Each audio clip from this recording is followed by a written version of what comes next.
You are listening to the Strong as a Working Mom podcast, episode number 93. How do you find a habit that makes your other habits easier? Let's talk about it. Welcome to the Strong as a Working Mom podcast. If you're balancing career, family, wellness, and some days sanity, you are in the right place.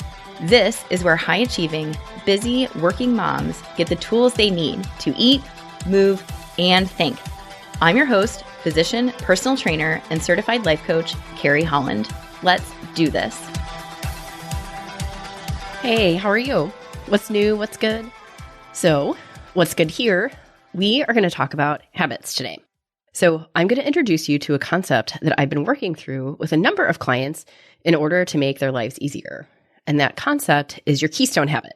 So, we're going to get into what that is, what it means, how you find it, and then how you make it a non-negotiable so that it makes your eating and moving just a little easier.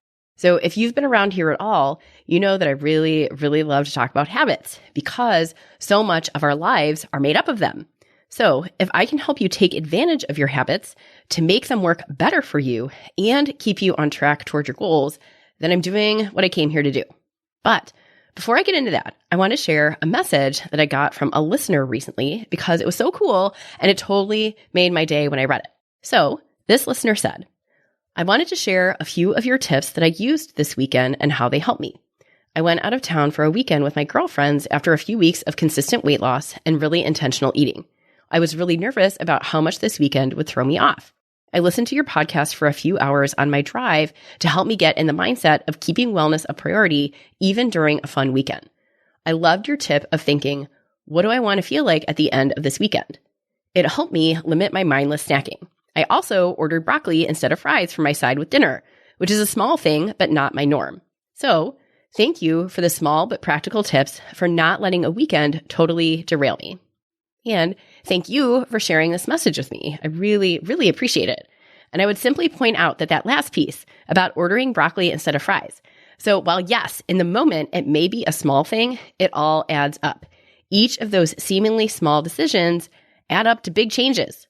So what if you took the same approach this listener did and simply choose veggies instead of French fries the next time you're out? It's not a huge thing, right? It's just broccoli. And if you don't like broccoli, find a different veggie or a salad. But more importantly, what happens when you do this? What happens when you have the broccoli or a salad instead of the fries? Okay, well, so first, you'll probably take in a lot less calories, which is helpful. But second, and more importantly, you will realize that it's not a big deal. Okay, you'll see that it's really not a big deal to have veggies instead of fries. So your meal comes and you eat it and you have fun being with your friends and you ate food and it was no big ordeal to have broccoli instead of fries. And you live to tell about it. Okay, I'm over dramatizing here, but you get the idea. If you're someone who's used to always ordering the fries and you change it up and start getting a veggie instead, you'll see that it's just fine. You are fine without the fries. And then what happens from there? You do it again. The next time you're out, you remember how awesome it felt to make a decision that was more in line with your goals, and you repeat it. So you order veggies again. And you see once again that it's no big deal. It's that whole action, results, motivation cycle, meaning you take action and order the veggies, and you notice a difference in how you feel, and quite possibly over time, the number on the scale. And those results motivate you to keep doing what you're doing. It's a really cool cycle. When you take action, you see results, and those results are motivating. That motivation perpetuates the cycle, so you keep it up. So while it may seem like something small, it actually isn't. It could very well be the start of a new habit for you. It could become how you do. When I go to a restaurant, I don't order fries. I get a veggie as my side dish. And the more you do it, the more it becomes second nature, and the less brain energy you have to use to make that decision. So all of this is to say, way to go. Thank you for using some of the tools I've offered on the podcast, and thank you for giving me the opportunity to highlight how something as small and seemingly insignificant as a side of broccoli can actually be the start of a habit. And so, speaking of habits, let's get to the heart of the show today. So as I said earlier, I want to offer you a tool that you can use to make your habits a little easier, and that is your keystone habit. So let's talk about what exactly that means. Let's think about what a keystone is for just a second. So I went to middle school and high school in St. Louis, Missouri. And when I think of a keystone, I think of the St. Louis Arch. So I went there for field trips on more than one occasion and most definitely have seen the video about its construction a number of times. So the keystone is that top wedge-shaped piece that essentially locks all the other pieces of the arch into position. This is what allows the arch to bear weight. It's an essential piece in the construction of the arch. Or if any of you are into zoology or ecology, you may be familiar with the term keystone species. So a keystone species is one on which other species in an ecosystem depend. So they have a disproportionately large role in shaping their environment. So elephants are a good example. So elephants eat loads of small trees and shrubs that would otherwise grow into a forest. So the elephants help keep sunny open spaces where grasses can live. And those grasses support other animals like antelopes and zebras. And by clearing out those trees and shrubs, elephants also create warm soil for smaller animals like mice to burrow. And elephant poop spreads seeds so plants can germinate and grow far and wide. So what this all adds up to is that the presence of the elephant helps hold its habitat together. It's a keystone species. Okay? So now that we've got a little architecture and a little zoology under our belts here, let's bring it back to habit. Your keystone habit is essentially what initiates a series of other habits to happen. So it's a behavior that when you execute it, it leads to a cascade of positive changes or other habits. So you can think of the keystone habit as a catalyst. It sets off a chain reaction of other habits that when added up, combine to improve your life, improve your health and fitness, or improve your overall well-being. So I think of the keystone habit as the umbrella under which all of your other good habits fall.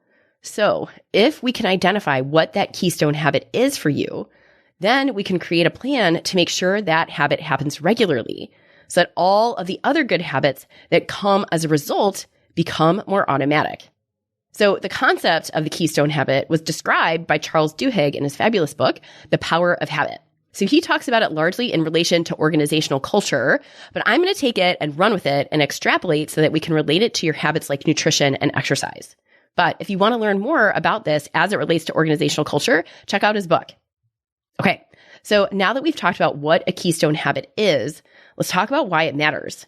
So I know we've talked about it before on the podcast, but I'll reiterate it here. So much of our lives are made up of habit. There are estimates, and I have no idea how anyone determined this, but all the same, there are estimates that anywhere from 40 to 50% or more of your actions in a day are habit. That means up to half of the behaviors you perform in a day are running on autopilot. You're not really thinking about them, you're just doing them. So remember that habits are your brain's way of conserving energy. And not only does your brain want to conserve energy, it also wants to feel good. And this goes back to your brain's motivational triad. So your brain's three main desires are to seek pleasure, avoid pain, and expend the least amount of energy possible. So those are your brain's main objectives. And habits are a neat and tidy way to do exactly that. So when your brain recognizes a pattern that connects something you do with pleasure or satisfaction, that information gets stored in your brain for future reference. So for example, when you eat chocolate to buffer your terrible day, your brain remembers that eating chocolate equates relief from stress. And then the next time you have a stressful day, your brain reminds you, hey, remember the last time you were super stressed and you had that chocolate and you felt better? Well, why don't we do that again? And the next thing you know, you're in the pantry pulling out mini Snickers bars. And over time, with repetition, it becomes habit. So here's the thing. Just as you're capable of developing habits that hurt you, like buffering your negative emotions with chocolate, you can also develop habits that help you. Things like exercise or eating healthy or getting 8 hours of sleep every night. And those habits can become automatic and go on autopilot, just like eating chocolate at the end of a stressful day can. And that's where a keystone habit can really help you. When you find and when you develop a keystone habit that moves you closer to your goals, you can use it to your advantage to initiate an entire series of habits that add up to better health and fitness. So let's talk about why keystone habits work and what makes them so useful. This is where it gets pretty cool. So keystone habits are designed on the concept of the small win. When you find a habit or you find a behavior that helps you and you do it and you see success, that's a win. Granted, it may be a small win, but it counts and it's enough to propel you forward. So think about the listener I was talking about at the very beginning of the episode. She chose broccoli. No big deal, right? But that's a small win. And what happens with that small win? You see a result. You feel better. And when you feel better, that tells your brain, hey, I like that. Maybe we should do that again. And when you repeat the behavior and you continue getting the broccoli instead of French fries, not only do you start to feel better, but you may also start to lose weight. And that result of feeling better and weight loss will fuel motivation, which in turn can fuel other small wins. And it's all of those small wins that add up to big results. You can think of it this way. Success breeds more success. When you have a small victory, like getting up at 5 a.m. without hitting the snooze button, or when you start food journaling and actually stick to it, or when you actually go to bed at 9:30 instead of midnight, that small victory can often be enough to fuel another victory. It's a snowball effect. All right? And the second way that keystone habits are so impactful is that they create a setting for other habits to thrive. So as an example, when you make getting up at 5 a.m. a habit, you've given yourself more time in the morning. And then by creating more time for yourself in the morning, you take on the task of preparing your lunch for work. And this is instead of going to a fast food restaurant or getting takeout because you were racing through the morning and didn't have time to pack your food. So not only are you getting up earlier and giving yourself more time to take care of tasks in the morning, now you've also made space for the habit of packing your lunch, which will keep you from eating fast food or restaurant food that doesn't align with your health and fitness goals. So one habit, getting up early, led you to another habit of making your lunch. And there's another small win. So there's a compounding effect. All right. And the third way that keystone habits work is that over time, they contribute to your identity because your actions and your habits reflect who you are becoming. Your behaviors reflect who you are. It becomes ingrained within you. If your keystone habit is a morning workout, to give you another example, something happens. That behavior of being a consistent morning exerciser reinforces to your brain, hey, this is who I am. I am someone who gets her exercise in. I am someone who works out in the morning. And when that happens consistently by getting your morning workout done, that identity starts to operate in the background. You don't have to think so hard about it. And it becomes easier and easier to execute your workouts because at the heart of it, you have the underlying belief that you are someone who exercises. So it only makes sense that when the alarm goes off, of course you get up and get your workout in. You don't have to think so hard about it. You just do it. That habit reinforces your identity. So as I'm saying this, I realize that so much of what I talk about on this podcast comes back to two things, habit and identity. I really had no idea just how intertwined these two concepts are, but the more I read, the more I coach and get coached myself, and the more I learn about humans, I realize that habits and identity really do go so closely together. Because whatever you believe about yourself, you will prove correct. And most often, you will prove that correct through your actions, through your behaviors, through your habits. And your habits, in turn, reinforce your identity. It's a cycle. So if you're with me on this and you accept the connection between habits and identity, let's make the most of it, take advantage of this concept, and choose habits that set you up for success. Okay? So now that we've talked about what keystone habits are, why they matter, and how they work, let's talk through some examples. I'll give you examples from my own life and also from the lives of my clients so you can see the impact that one habit can have depending on the person and the setting. So for me, my keystone habit is exercise. I know I've said it before, but I am most definitely a morning exerciser. I get up at the crack of dawn, I get my workout done before I do anything else. And because I do that, I've done a few things. I've given myself more time in the day to get things done. I don't have to interrupt my day or cut anything short in the afternoon in order to get to the gym or get my workout done. The rest of the day is open, and no matter what happens, it's okay because I've already checked the box and taken care of myself. And from there, that exercise is a small win that propels other habits. So after I'm done exercising, I generally don't feel like eating waffles and pastries for breakfast. Once I'm done working out, I'm more inclined to choose something healthy like lean protein and whole grain carbs to fuel my muscles and aid in the recovery process. And French fries are not going to do that. And beyond that, when I get my morning workout in, I find that I'm way more awake, more alert, and more productive. I can churn out work much more efficiently than if I were to skip my workout. And you may notice this too. You may notice that on days when you don't get your workout done, you feel a little off.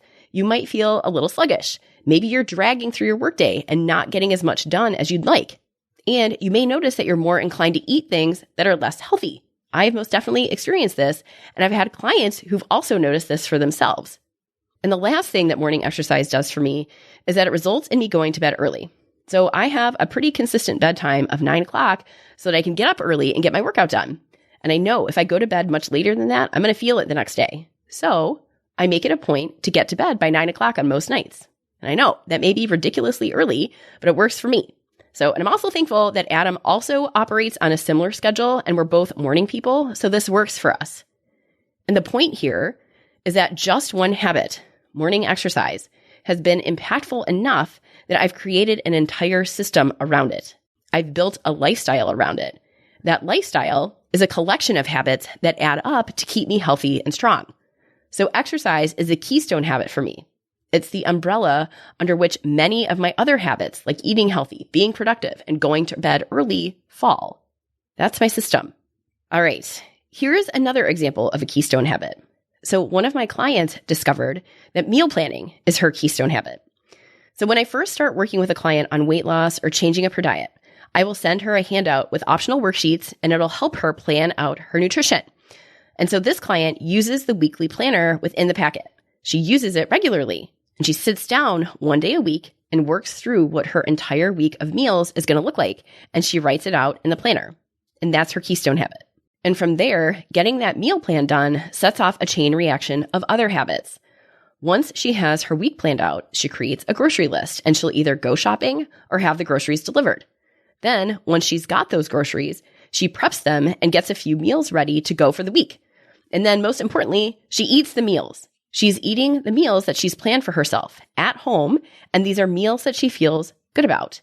And this is a major change for her because before we started working together, she was eating out with her family multiple days a week.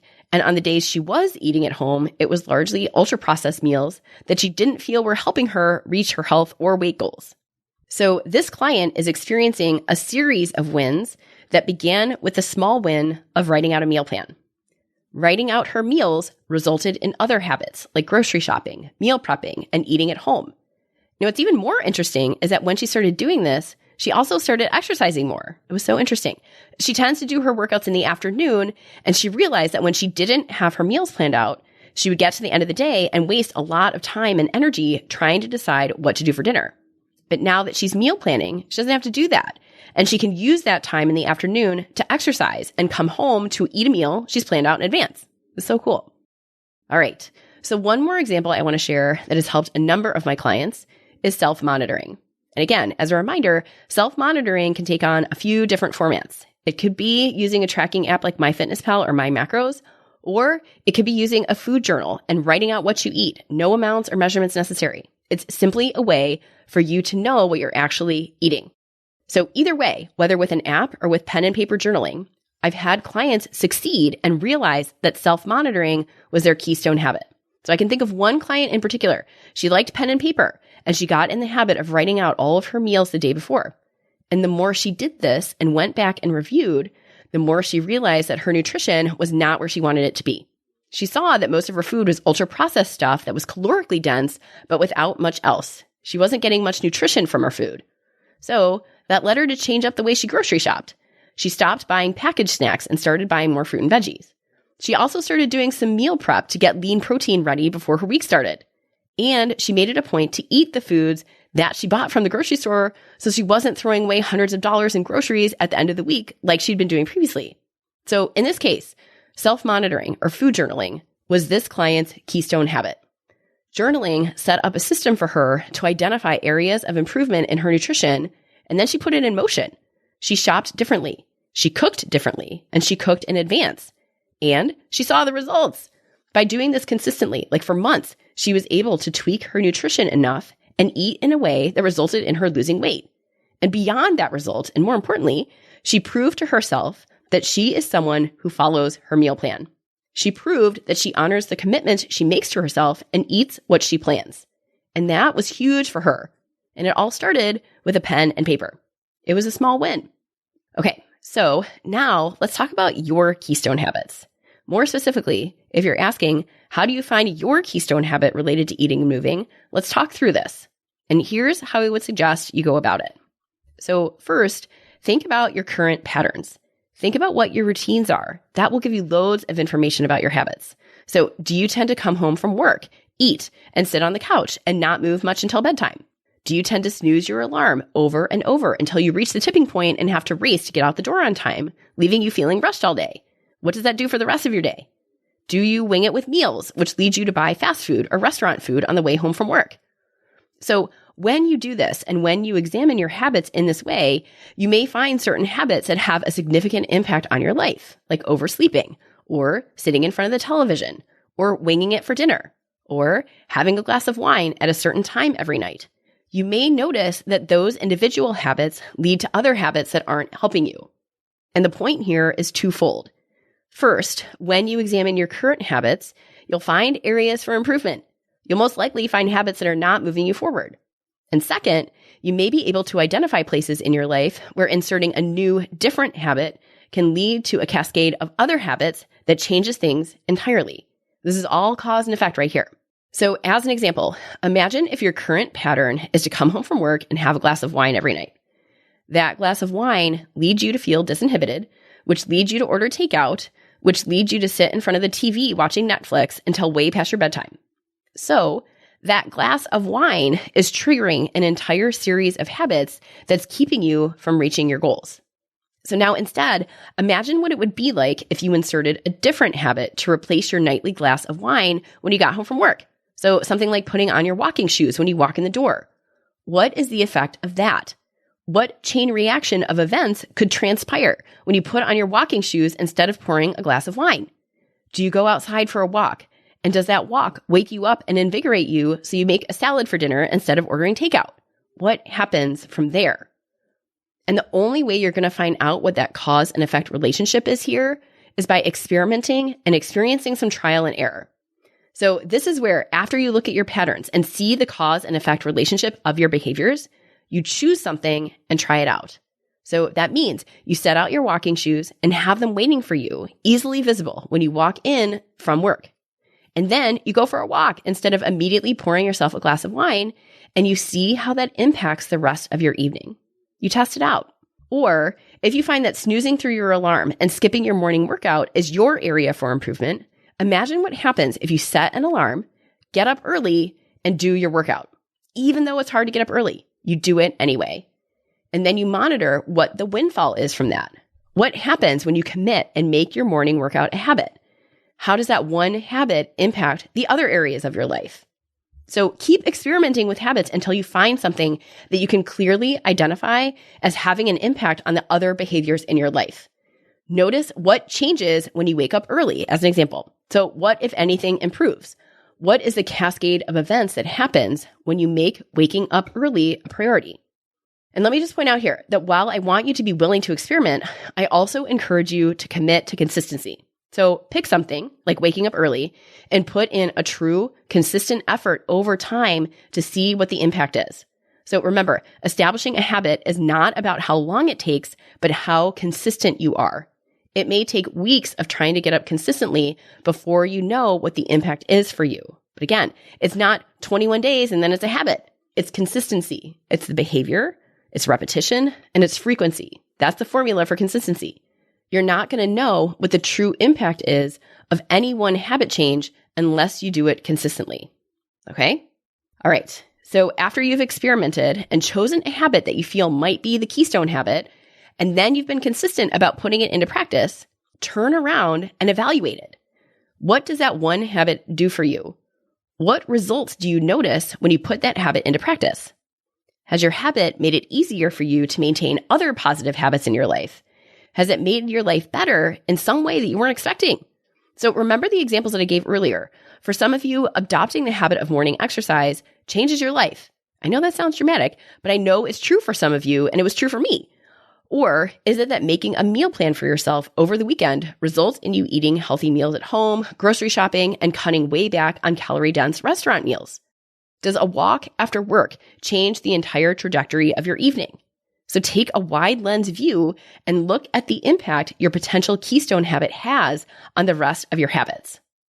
And if you want to keep it really, really simple, you can ask yourself this question: does this habit make my life better? And then answer it. All right, here's one other idea to consider.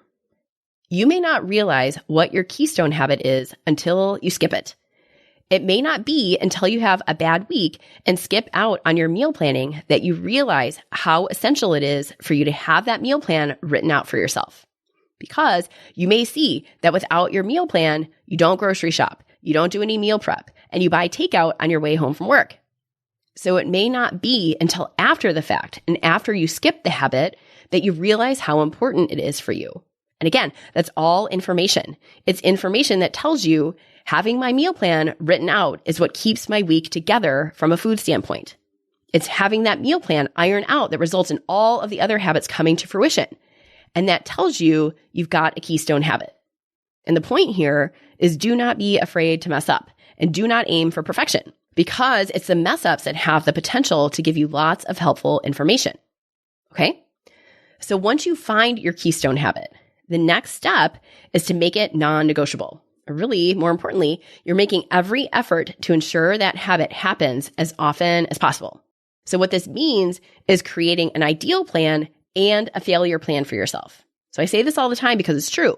It's easy when it's easy, right? Meaning, if creating your meal plan is your keystone habit, it's easier to get those meals planned when you have time to do it on a Saturday or Sunday, when you can sit down, think through your schedule, think through your life, and come up with a plan for meals that make sense for your family. It is not as easy to create that meal plan when you're racing from soccer game to swim meet to birthday party all weekend with zero time to think. It is not as easy when you're at a conference all weekend and come home late Sunday night, only to roll into the work week Monday morning. Similarly, it's easier to get your morning exercise in when you go to bed at a reasonable time and have 7 to 8 hours of uninterrupted sleep. It is not as easy to get it in when you stay up until midnight watching Netflix, or you have a sick kid or pet, or you get paged in the middle of the night multiple times. It's easy when it's easy, but when it's not so easy to get your habit in, you need a failure plan, because that failure plan is designed specifically to keep your habit alive. So it may mean that you have a pre-written meal plan of go-to meals for weeks that didn't start out right. That may include some frozen meals or a combination of ready-made meals and salads. It's your go-to meal plan. Or you write out the meal plan on the plane or in the car and place a grocery order to meet you at the door. There are loads of ways to go about this, and they all end in the same way. You keep up your keystone habit, even if it's not perfect. The same is true for your exercise.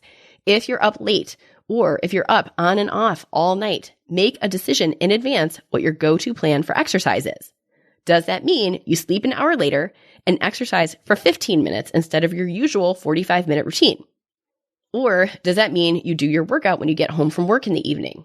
Does it mean you get up at your usual time and do a very low impact workout instead of something higher intensity that you might do if you were better rested? Again, there are loads of backup options here, and I would encourage you to choose what it's going to be for you, decide it in advance, and be prepared to execute it when needed. Okay? And the whole idea, as I said, is to keep the habit alive. Remember that your habit stays alive through repetition, but repetition does not equal perfection. We're not looking for perfection here. We're looking for you to keep up behaviors that remind your brain, this is how it is around here. I get my exercise done in the morning, or I write my meal plan out on the weekend. So even if the habit is not executed perfectly, the message still gets sent to your brain that this is how you roll. So if you know that your keystone habit is exercise because it leads you to eat healthy and go to bed at a reasonable hour, then I would argue that it is well worth your time and energy to think through how you can make that keystone habit happen no matter what. Have a plan for both what you can do on your best day, but also what you can do on your worst day. When I talk with anyone about habits, we will always talk about what you can do on your worst day. And here's why. When you prove to yourself that you can keep up your habit, even on the hardest days, that says something. That reinforces self-efficacy. It builds trust, and it creates a rock-solid system that allows you to take the best care of yourself no matter what else is going on around you. So, find your keystone habit, plan for it, have a backup plan for it, and see how awesome it feels to know that you've got yourself covered. All right? And if you want help with this, let's talk. When you coach with me, we'll find your keystone habit, then we'll put systems in place to ensure that habit happens no matter what is going on in your life. Check out my website, send me a message at www.carriehollandmd.com/contact. Tell me what habits you want to create, and let's get to work. All right? Thank you again for hanging out with me, and I'll catch you again next week. If you like what you've been hearing, please review the show. I would love to get your feedback and ideas. Your suggestions have inspired episodes and will help me make the show better for you. And share this podcast with a friend. Text a show link, share a screenshot, or post a link to the show on your social media. And be sure to tag me at Carrie Holland MD on either Instagram or Facebook so I can follow along and engage with you. This is how we get the word out to other working moms who want to feel strong inside and out. If you know someone who wants to feel better or eat and move differently, but she is too tired or too busy, it is time to change things up. And you know, making that change starts with how you think. And that is what we do here on the Strong as a Working Mom podcast. I'll see you next week. Thanks for listening to Strong as a Working Mom. If you want more information on how to eat, move, and think so you can live in the body you want with the mind to match, visit me at carriehollandmd.com.